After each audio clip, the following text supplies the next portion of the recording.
Josephine. I won't leave you waiting in between. Bienvenue sur le podcast Les enfants vont bien. Je suis Constance, la créatrice et l'hôte du podcast. Dans la vie professionnelle, je suis doula. J'accompagne les futures familles dans la parentalité, mais ma vraie vie, c'est surtout celle de maman de 4 petites filles qui ont la chance d'avoir 2 mamans. Le podcast est né d'un double constat. Le premier est qu'en France, nous devons rassurer sur le fait que les enfants issus de familles extraordinaires vont bien. Le deuxième est que l'accès à la parentalité alternative n'est pas sans soulever de nombreuses questions. Alors chaque épisode du podcast y apporte des réponses éclairées et constructives. Maintenant, place à l'épisode. Vous écoutez l'épisode 31 de la saison 4. Voici plusieurs semaines que je vous partage le lien d'une enquête qui me semble essentielle pour quantifier nos familles et qualifier nos parcours dans le monde de la parentalité. Cette enquête, c'est celle de l'INED, l'Institut national d'études démographiques, qui s'intitule AMP sans frontières. Son titre est très évocateur de son angle de recherche. L'idée est de recenser les personnes ayant eu recours à la PMA à l'étranger, quelle que soit leur configuration familiale et les raisons de ce recours. Plusieurs associations ont été intégrées à la conception du questionnaire, des associations qui apportent leur soutien aux parents solos, aux parents ayant recours à une GPA, aux parents LGBTQIA et aux parents ayant recours à une PMA. La réussite de cette enquête dépend de nous tous et de notre engagement à y répondre. Et nous savons combien il est difficile d'obtenir des données chiffrées concernant nos familles et combien elles sont sous-estimées dans le paysage public. Alors cette enquête est, à mon sens, une véritable opportunité pour nous de nous visibiliser. Pour que vous compreniez mieux les motivations des chercheurs qui sont derrière ce projet, j'ai invité Virginie Rosé, chercheure en infertilité, reproduction, genre, famille, santé et droits sexuels à l'INED, et Élise de la Roche-Brochard, chercheure en santé reproductive, fécondité, famille, conjugalité, santé et droits sexuels à l'INED aussi, afin qu'elles nous exposent le cheminement qui les a menées à développer cette enquête. Je vous ajoute ici le lien de l'enquête, n'hésitez pas à y répondre. Je vous souhaite une bonne écoute. J'ajoute juste que si ce podcast vous plaît et que vous souhaitez le soutenir, je vous propose de me retrouver sur ma page Steady. Vous en trouverez le lien en bio du compte Instagram du podcast, @lesenfantsvonbienpodcast et en note de cet épisode. Bonjour Élise, bonjour Virginie. Bonjour. Je vous remercie beaucoup de vous être rendu disponible pour cet enregistrement. Ça me paraissait hyper important et nécessaire qu'on véhicule un peu d'informations sur cette enquête que vous menez parce que c'est tout à votre honneur. Nous, on est très très très en attente. Alors je dis nous, je parle de nous, les familles concernées et nous aussi le collectif famille, très en attente de chiffres. On passe notre temps à dire qu'on n'a pas de chiffres, qu'on n'a pas de données concernant nos familles et en fait, il y en a qui sont il y en a déjà, et il y en a qui sont en cours de récolte, on va dire, par le biais de votre enquête, qui est donc AMP sans frontières, dont le nom est AMP sans frontières. Est-ce que pour commencer, vous pouvez vous présenter ? Alors, je m'appelle Élise de la Roche-Brochard, je suis chercheuse à l'Institut national d'études démographiques, l'INED. Je suis épidémiologiste de formation et je travaille sur les personnes infertiles ou qui ont recours à l'assistance médicale à la procréation en France. D'accord. Et tu travailles là-dessus depuis combien de temps ? Alors, je travaille dessus depuis ma thèse que j'ai soutenue en 2000, donc ça fait quelques années que je travaille sur le sujet. J'ai mené entre autres une étude avec 8 centres de PMA en France, où on a étudié la trajectoire de 6000 couples qui avaient eu recours à la FIV en France. Wow. Et on s'est intéressé à la fois à ce qui s'était passé dans le centre, est-ce qu'ils étaient arrivés à avoir l'enfant qu'ils souhaitaient dans le centre, mais on les a également recontactés 8 ans après pour savoir ce qu'ils étaient devenus. Et on a eu une grosse surprise, une bonne surprise. On s'est rendu compte qu'une proportion assez importante, une personne sur 4 qui n'avait pas eu d'enfant durant le traitement, étaient finalement devenus parents ensuite naturellement. Wow. Ils avaient eu une grossesse qui était survenue dans les années qui avaient suivi. Et puis il y a d'autres personnes aussi qui étaient devenues parents en adoptant un enfant. Et donc au final, on a mis en évidence que 7 personnes sur 10 qui fait un traitement de PMA en France finit par avoir un enfant, que ce soit dans le centre ou après. Ah oui, c'est hyper intéressant. Ah, c'est hyper intéressant. Merci Élise. Et Virginie ? Donc, moi, je suis Virginie Rosé. Je suis également chercheure à l'INED et je travaille aussi sur toutes les questions sociales liées à l'infertilité, au recours à la procréation médicalement assistée, donc à la PMA, et sur d'autres sujets plus proches, enfin toujours sur la santé reproductive et sexuelle et les droits reproductifs et sexuels. D'accord. Et pareil depuis un temps certain. Depuis quelques années, voire décennies également, oui. Donc vous êtes clairement 2 personnes très maîtrisantes, très certainement beaucoup plus que la plupart d'entre nous. En tout cas, je parle vraiment sur la perception et l'évolution, on va dire, de la situation depuis les années 2000. Est-ce que, parce que là, il y a une étude qui est menée, qui est en cours, mais je sais que vous avez mené d'autres études auparavant concernant justement ces données autour de l'AMP à l'étranger. Est-ce que vous pouvez me raconter, vous étiez ensemble toutes les deux quand vous avez mené la première étude, c'est ça? Oui, Ouais. Toujours. Est-ce que vous pouvez me raconter du coup, déjà comment vous est venue cette idée, parce que à l'époque, donc je vais rien spoiler, mais en 2010, c'était quand même encore relativement marginal, donc il fallait avoir l'idée de s'intéresser à ce sujet-là. Comment c'est venu pour vous? En fait, c'est venu d'une première étude que j'ai menée avec Magali Mazoui sur l'infertilité en France. Et là, on a interrogé des couples hétérosexuels qui souhaitaient avoir un enfant et qui n'y arrivaient pas, dont certains couples qui étaient déjà en démarche de PMA. Et dans cette étude, il y a certaines personnes qui se posaient la question d'aller à l'étranger, en fait. Et donc, on a essayé de se documenter un peu sur le sujet, et on s'est aperçu qu'on n'avait rien en France pour comprendre, rien de concret, d'empirique, qui permettait vraiment de comprendre et d'analyser pourquoi les personnes partaient à l'étranger, comment ça se passait, qu'est-ce que ça voulait dire sur la prise en charge en France. Et alors que justement dans la littérature plus internationale, il y avait des travaux qui commençaient un peu à émerger. On appelait ça même à l'époque le tourisme procréatif, qu'on a déconstruit par la suite.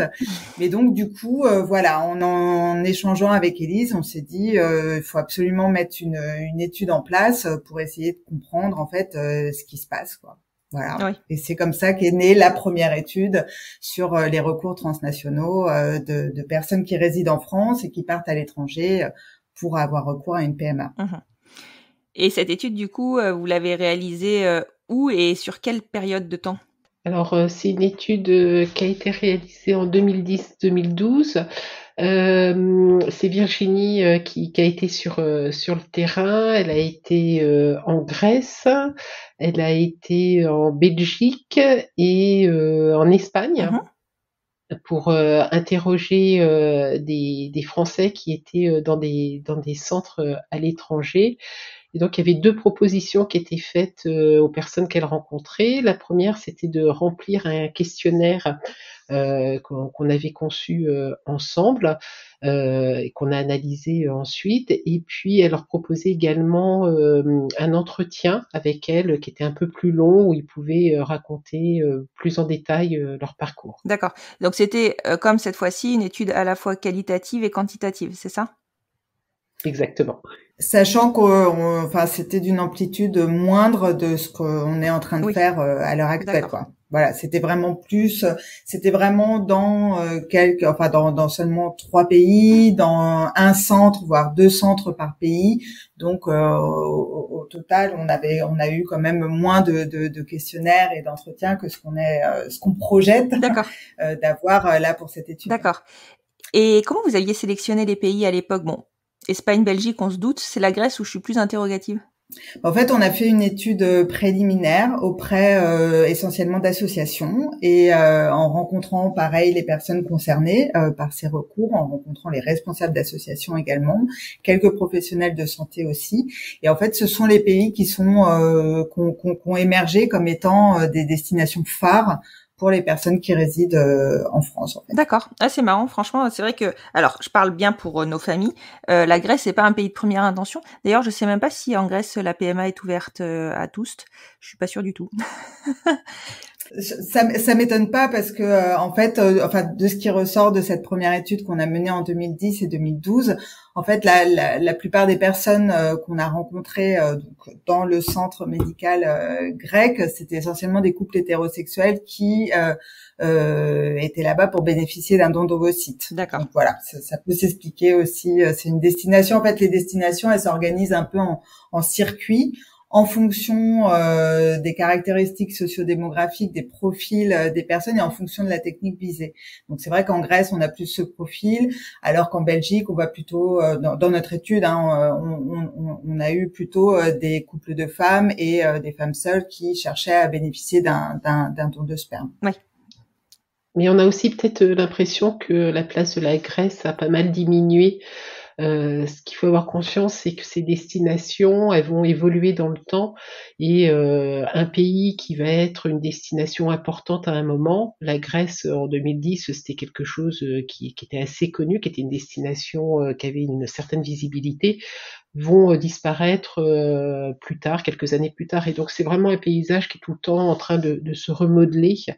Et donc c'est pas des circuits qui restent pendant 15 ans sans bouger. Ouais. Oui, puis même nous, on le constate hein, que en fait, la destination est vraiment le choix de la destination est vraiment lié effectivement au choix de la technique que l'on vise, puisque par exemple la FIV-ROPA, on peut pas la faire partout, donc si on souhaite une ROPA, il faut aller forcément en Espagne. En tout cas pour le moment, parce que les lois vont aussi évoluer, et donc du coup forcément d'autres destinations vont s'ouvrir en fonction de l'évolution des lois. S'ouvrir ou se fermer. Exact.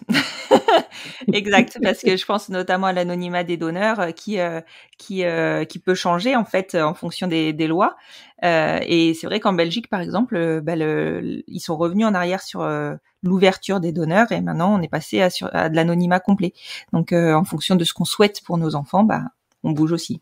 Donc, d'accord, c'est hyper intéressant. Et donc votre étude donc la première, elle vous a apporté quel type de résultats? Et surtout, en fait, qu'est-ce qui a fait que dans cette étude, vous êtes dit, il en faut une deuxième?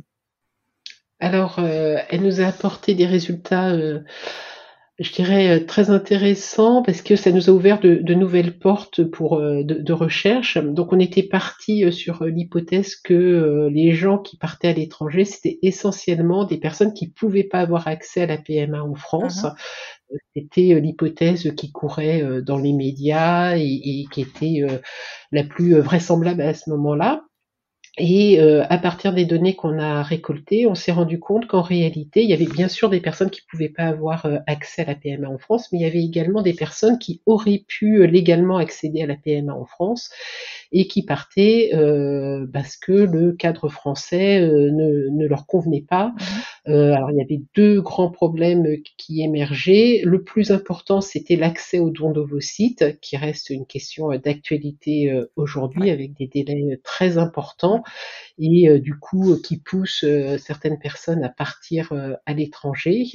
Et puis d'autres personnes qui étaient pas en accord avec le cadre français, en particulier la question de l'anonymat des donneurs qui peut poser problème et du coup elles préféraient partir à l'étranger pour avoir un accès à la PMA qui correspondait mieux à leurs besoins et à ce qu'ils souhaitaient.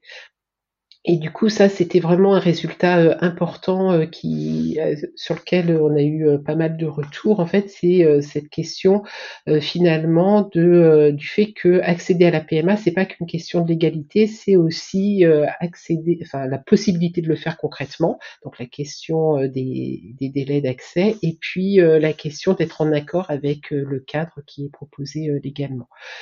Donc ça, c'était je dirais, ce qu'on a vu. Et puis, sur ce qui manquait dans l'étude, peut-être Virginie, tu peux intervenir là-dessus?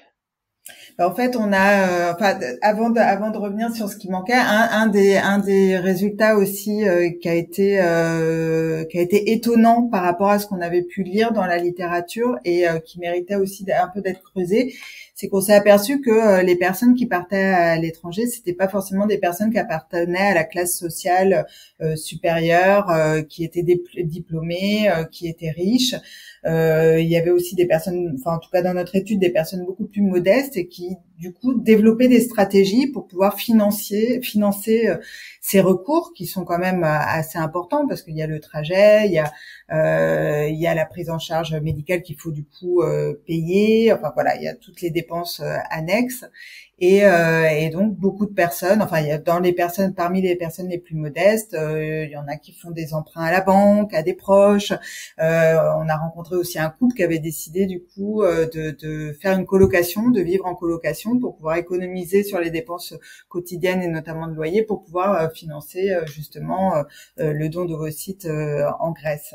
Donc voilà, donc on a ces deux résultats, le fait que des personnes qui auraient pu être prises en charge en France partent quand même, le fait que ça concerne pas, contrairement à ce qu'on a vu dans la littérature, que des personnes voilà avec un certain profil sociodémographique, voilà, ça nous a interrogés et c'est vrai que nous on avait peut-être pas assez de données pour avoir justement une description fine des parcours, des trajectoires et notamment des caractéristiques sociodémographiques.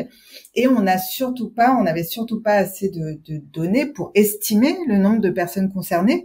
Et ça, c'est quelque chose qui revient souvent quand on nous interroge sur les recours. C'est mais combien sont-elles, combien sont-ils à partir? Et c'est vrai qu'on n'a pas de données. Ces données n'existent pas, mais même elles n'existent pas dans les autres pays européens. Donc on s'est dit, il faut faire quelque chose, il faut mettre en place une étude pour arriver à décrire scientifiquement voilà les profils des personnes concernées et à estimer le nombre de personnes concernées par année. Et du coup, vous faites une distinction. Enfin, je suppose qu'il y a des questions qui ont été prévues pour distinguer les couples hétéros des couples homo qui se rendent à l'étranger, ou des femmes seules d'ailleurs. Alors le questionnaire, pour revenir sur je vais répondre, oui, mais d'abord pour dire, on a du coup on a mis, on s'est aperçu dans la littérature, mais aussi à partir de notre étude de 2010-2012, que Internet c'était vraiment le lieu privilégié pour avoir des informations et puis pour organiser justement tous les recours, Internet et les associations. Et donc du coup on s'est dit pour essayer de capter les personnes concernées, le mieux et de mettre un questionnaire, bien sûr anonyme et confidentiel, sur Internet, comme ça a été identifié comme un lieu privilégié. Et donc là, on a mis un questionnaire, et le questionnaire, on a essayé de le concevoir le plus inclusif, enfin pour qu'il soit le plus inclusif possible, pour que les mêmes questions soient justement posées aux différents profils de personnes qui sont concernées. Donc, je ne sais pas si ça répond vraiment à ta question. Oui, tout à fait.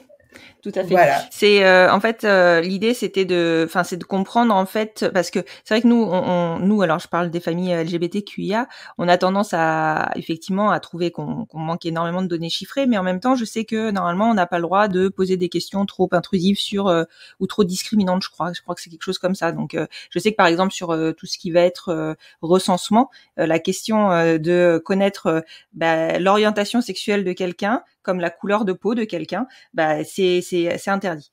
Donc forcément ça biaise un peu. En même temps on comprend le pourquoi, mais c'est vrai que du coup ça nous empêche d'avoir des données pertinentes.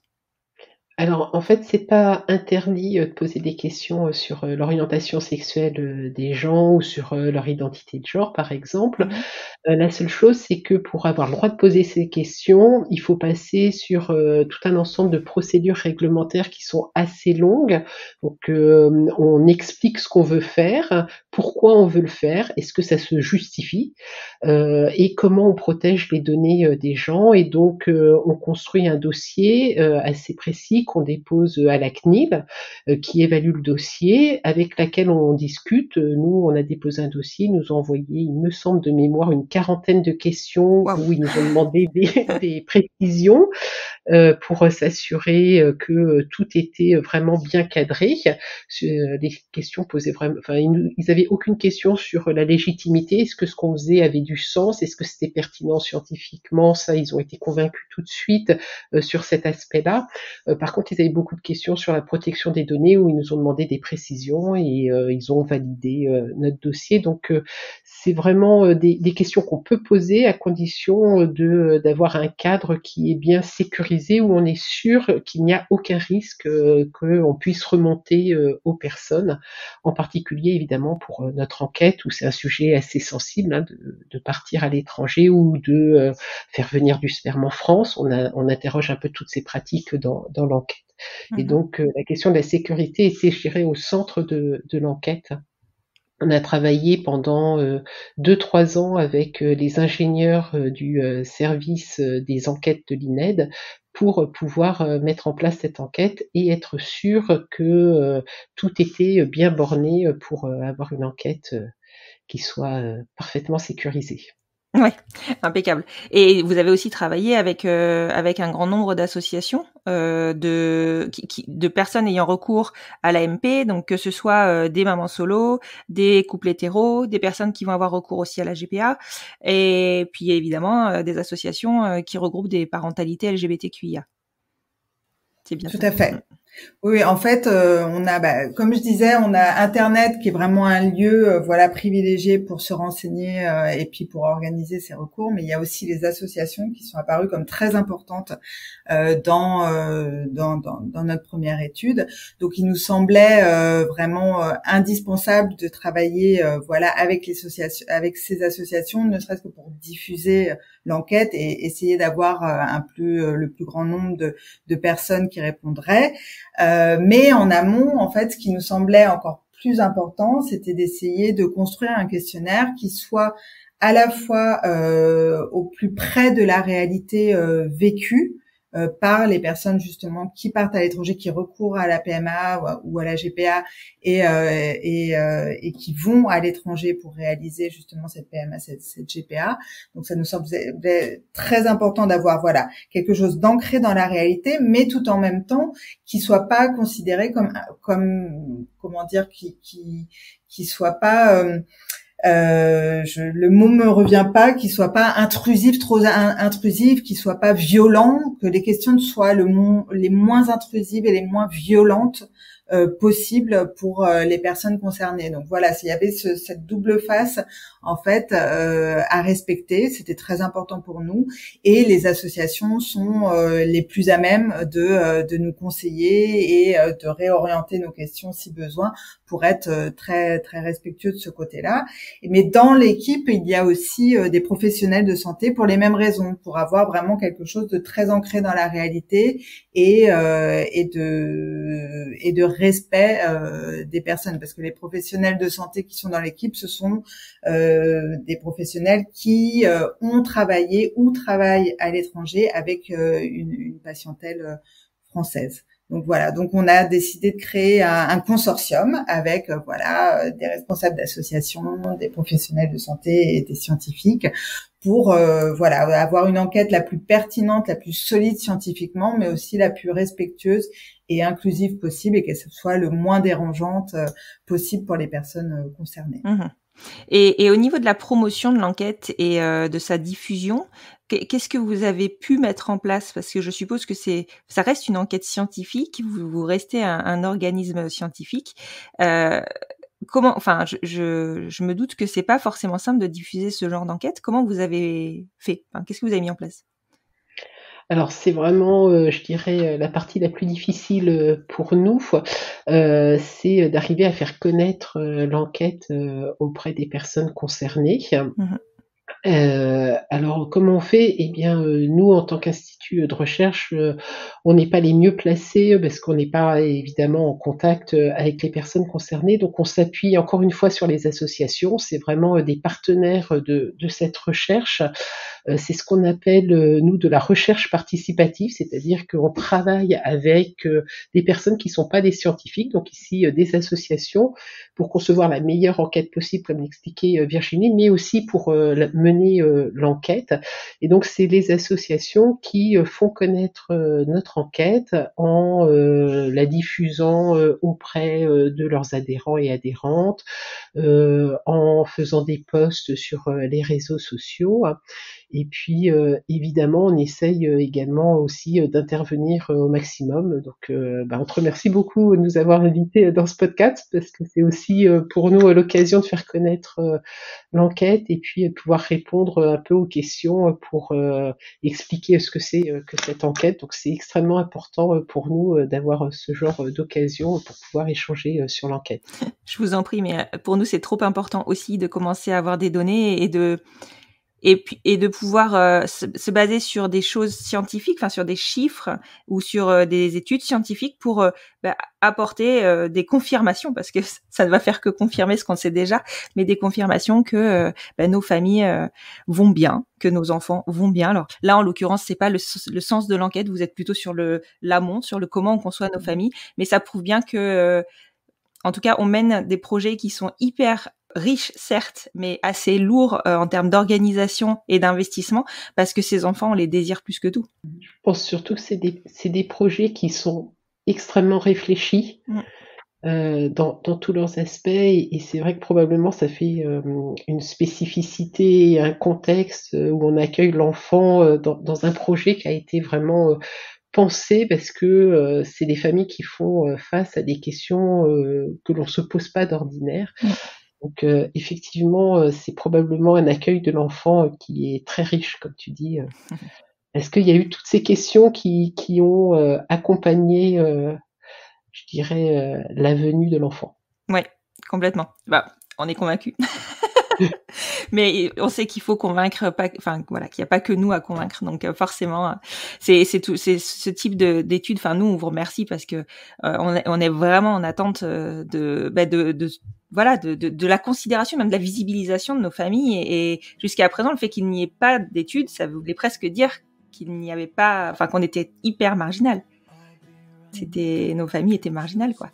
Donc voilà. Donc du coup, pour résumer, on peut retrouver donc votre enquête sur le site AMP Sans Frontières. Le lien de l'enquête est sur le site AMP Sans Frontières. Moi, je le remettrai de toute manière en lien de la diffusion de cet épisode, et puis je le remets régulièrement en story. Le collectif Famille le fait aussi, et puis toutes les associations dont on a parlé. Alors, on n'a pas cité le nom de chaque association, mais globalement, la représentativité est bonne de toutes les typologies de familles et de modes de conception. Donc ça, voilà, je pense que là, on commence à vraiment avoir une bonne diffusion. Je vous remercie beaucoup, Virginie et Élise. C'était un vrai plaisir. Moi aussi, ça m'a fait Merci à toi. Découvrir cette enquête, un petit peu les dessous. C'est hyper intéressant. Merci beaucoup. Merci beaucoup. À très bientôt. Au revoir. À bientôt. Au revoir. Au revoir.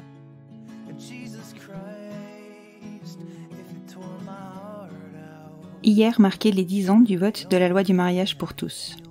Le 23 avril 2013 était une belle revanche sur ces marées humaines qui ont déferlé sur la France pour donner leur avis sur un droit qui ne les concernait pas. À cette époque-là, Juliette avait seulement quelques mois et nous étions extrêmement reconnaissantes aux personnes ayant défendu nos droits, que ce soit durant les manifestations, au cœur des débats, dans l'hémicycle, mais aussi et surtout à celle qui s'est engagée dans ce combat, Christiane Taubira. À la tournure de cette phrase, vous pouvez comprendre que nous ne nous sommes pas mêlés à ces manifestations. Nous avions trop peur pour Juliette. Nous ne voulions pas la brandir comme un étendard et probablement la mettre en danger durant ces manifestations. Aucun jugement de ma part pour toutes nos familles qui ont défilé pour se visibiliser. Bien au contraire. Il en fallait du courage. Et nous ne l'avions pas à ce moment-là. Vous connaissez l'adage « pour vivre heureux, vivons cachés ». Nous l'appliquions à la lettre. Aujourd'hui, nous militons toujours à notre façon, mais rarement dans les foules. La suite, vous la connaissez. Grâce à cette loi, nous nous sommes mariés le 23 août 2013. Nous avons lancé presque immédiatement la procédure d'adoption afin que Aude soit reconnue comme étant la deuxième maman de Juliette et puisse ainsi exercer l'autorité parentale et être sécurisée dans la place qui était la sienne depuis la conception de notre fille. 2 ans plus tard, nous avons relancé un bébé et sommes revenus de notre PMA en Belgique avec 3 bébés dans nos bagages qui ont pu être adoptés comme leurs grandes sœurs dans les mois qui ont suivi. Nos histoires sont importantes pour que l'histoire se souvienne et cette date du 23 avril 2013 a à jamais changé le cours de nos vies. Comme chaque année depuis le début du podcast, je vous ai préparé quelques épisodes dédiés aux demandes en mariage qui sortiront la semaine de la deuxième date importante de cette transformation profonde de nos droits, le 17 mai, qui marque, lui, la promulgation de la loi. Vous me demandez souvent comment soutenir le podcast. Je vous précise ici que vous pouvez souscrire des plans de soutien sur ma page Steady, donc vous trouverez le lien en bio du compte Instagram du podcast, @lesenfantsvontbien-podcast. Et parce que votre soutien, quel qu'il soit, est précieux, vous pouvez aussi lui donner plus de visibilité en partageant le compte Instagram du podcast ou les épisodes dans vos stories ou sur votre compte. Vous pouvez le noter sur votre plateforme d'écoute et faire fonctionner le bouche à oreille. En gros, faites du bruit, plus vous en ferez et plus ma reconnaissance sera grande. Merci, merci, merci pour votre soutien. Et maintenant que vous avez la pêche, je vous souhaite une excellente semaine.